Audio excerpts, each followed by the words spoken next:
Guardiões da Galáxia Volume 3. Eu finalmente assisti esse último filme da franquia, pelo menos do jeito que a gente conhece, né? Nessa concepção, nessa ideia que o James Gunn concebeu. E a maior vantagem desse filme é que ele não tem ligação com o universo cinematográfico da Marvel. Ele não tem ligação com as histórias todas que estão acontecendo, que vão reservar para o futuro algum grande conflito. É um filme que basta você ter assistido os dois primeiros e estar ciente do que aconteceu no último Vingadores, com a questão da Gamora, né, que ela pegou e foi trocada pela Joia da Alma, enfim, tudo aquilo. E você tá habilitado a assistir esse filme. Eu já não aguento mais aquela ideia, aquela pressão de você assistir a não sei quantas séries, assistir a não sei quantos filmes para poder entender minimamente o que é que tá acontecendo. E só por isso já fez o filme muito mais funcional para mim, né? Só por isso eu já gostei dele mais do que todos os outros filmes lançados pela Marvel de 2019 para cá. Além disso, a franquia Guardiões da Galáxia é a minha preferida. E de todos os Guardiões, o Rocket Raccoon é o meu personagem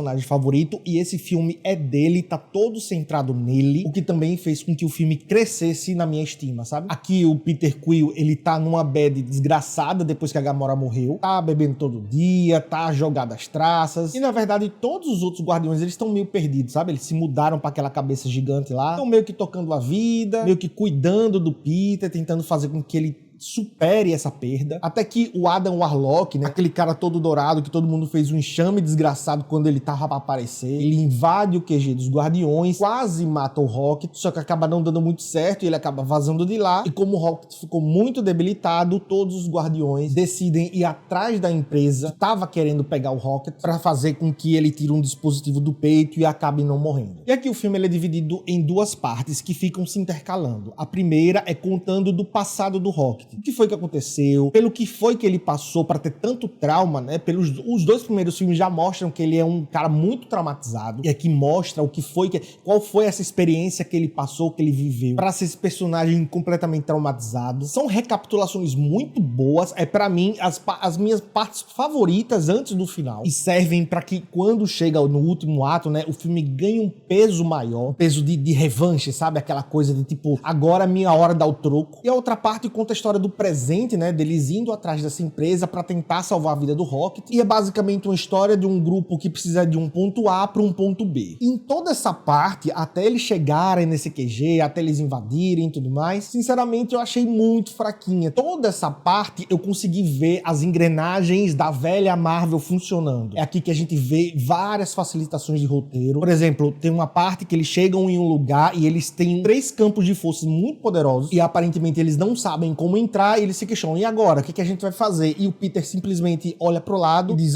vocês esqueceram que eu sou o maior ladrão do universo. Aí ele vai pra uma salinha, batuca os teclados e simplesmente eles conseguem passar pelo campo de força. Vitor, mas você tá implicando com besteira, isso é só um detalhe. Certeza que isso passa e muita gente nem percebe. Mas você entende que é justamente por isso que não tinha a menor necessidade dessa parte estar lá? Se tem um elemento que, pelo menos na teoria, deveria trazer dificuldade, e ele é resolvido com um argumento completamente medíocre, era só tirar, velho, era só deixar o filme correr. Além de dar mais dinamicidade pra história, além de deixar a coisa mais fluida, não ia deixar aquela sensação que todo filme da Marvel deixa pra mim, de vamos resolver de qualquer jeito, vamos empurrar qualquer coisa, que é a galera fã da Marvel e ninguém vai ligar. O ritmo dessa parte, até de fato, eles conseguiram o que eles querem. É muito cadenciado, parece aquela side quests, chegamos de um lugar, pronto, conseguimos o que queríamos.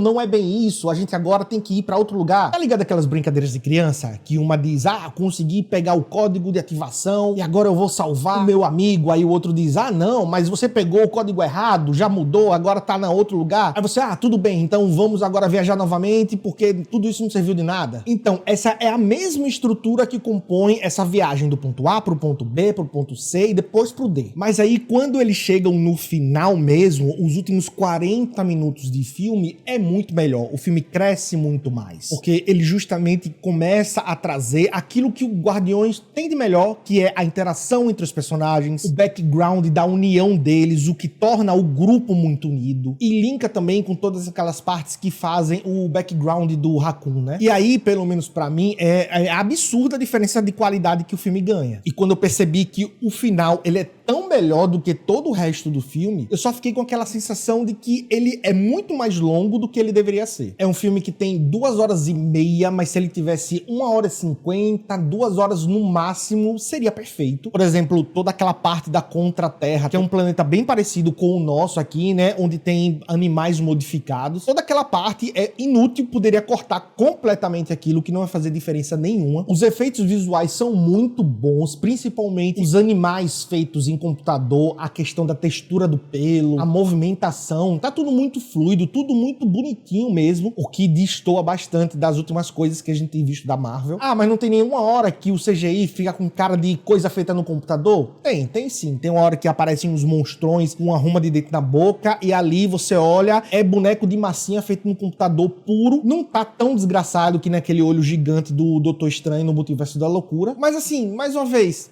precisava? Eu acho que essa é a grande pergunta. Precisava? Não precisava, velho. Já tava bom com o que tava acontecendo ali, sabe? A mesma coisa acontece nas cenas de ação, quando ela foca em coisas pequenas, em cenas pequenas. Por exemplo, tem um plano sequência que acontece dentro de um corredor, que é muito bom, velho. A câmera vai passeando e eles vão ali batendo em todo mundo, cortando todo mundo. Cara, é perfeito quando tá focando nos Guardiões, mas quando a ação ela fica muito macro, com muito papoco, muita coisa acontecendo, o filme vira de novo aquele clássico da Marvel, que é as mesmas cenas, as mesmas pegadas de todos os outros filmes, e volta para aquela pergunta: precisava? Não precisava, mas claro, tinha que ter aqui a marca registrada da Marvel, né? Muito papoco, que se na edição simplesmente fosse cortado, não faria grande diferença. Os personagens estão ótimos, na mesma batida dos outros 2 primeiros, com destaque pra Nebulosa, ela que ganha mais tempo de tela, e eu gosto dela, aquele personagem meio carrancudo, meio mal-humorado, que faz um contraponto bom com o tom mais cômico do filme. E claro, tem um Rocket Raccoon aqui, que é o meu personagem favorito, como eu disse, e ele tem muito mais tempo de tela. O filme trabalha muito em prol dele, e isso faz com que o filme cresça pra mim. O vilão do filme, que é chamado aqui de Auto-Evolucionário, ele tá operante. Eu vi muita gente dizendo: nossa, ele é um vilão aqui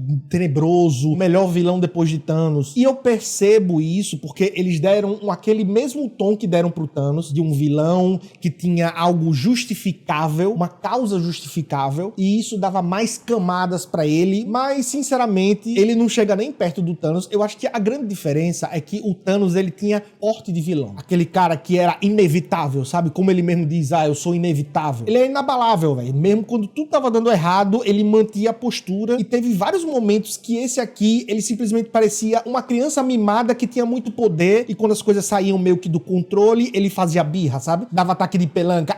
Não, vocês têm que fazer do meu jeito. E isso, pra mim, quebra qualquer clima de tensão, sabe? Daquele cara que eu olho e temo pelos personagens que vão estar na mão dele, temo pelos personagens que vão pro embate com ele, sabe? Ele só não é pior do que o Adam Warlock, que, meu Deus, que personagem horrível. Eu entendo que aqui ele serviu pra ser um vilão que não é tão mal e que em muitos momentos serve de alívio cômico, mas toda vez que esses momentos pra rir aconteciam, eu identificava, eu via, isso aqui foi escrito pra galera rir. Mas quando aconteciam, só me dava vontade de chorar, porque nessas partes o James Gunn, ele perdeu a mão. Ele é um personagem muito bobo, parecem os vilões dos desenhos musicais que minha filha assiste no YouTube Kids. E mais uma vez, não precisava. Se colocasse, tipo, é um general muito malvado, muito poderoso, por mais que fosse genérico, ainda assim seria muito mais efetivo do que esse aqui. Pelo menos o tom de ameaça ia ser muito mais elevado do que foi. Mas resumindo, um veredito: sim, Guardiões da Galáxia vale o ingresso do cinema. É, como eu disse, o melhor filme de 2019 pra cá, que foi quando foi lançado Vingadores Ultimato. Dessa época pra cá, eu não sei muito bem quantos filmes foram lançados, mas eu não gostei de fato de nenhum. Tiveram alguns engraçadinhos, tiveram alguns até que tentaram fugir um pouco da fórmula, mas assim, olha,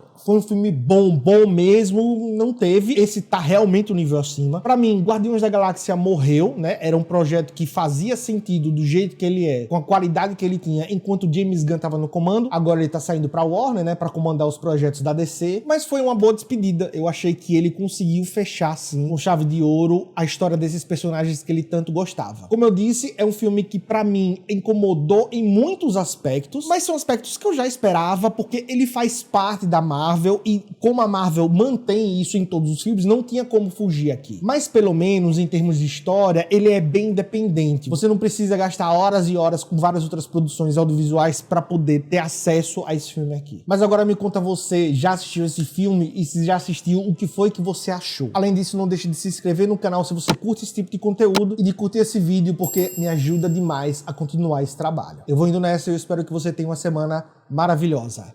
Valeu!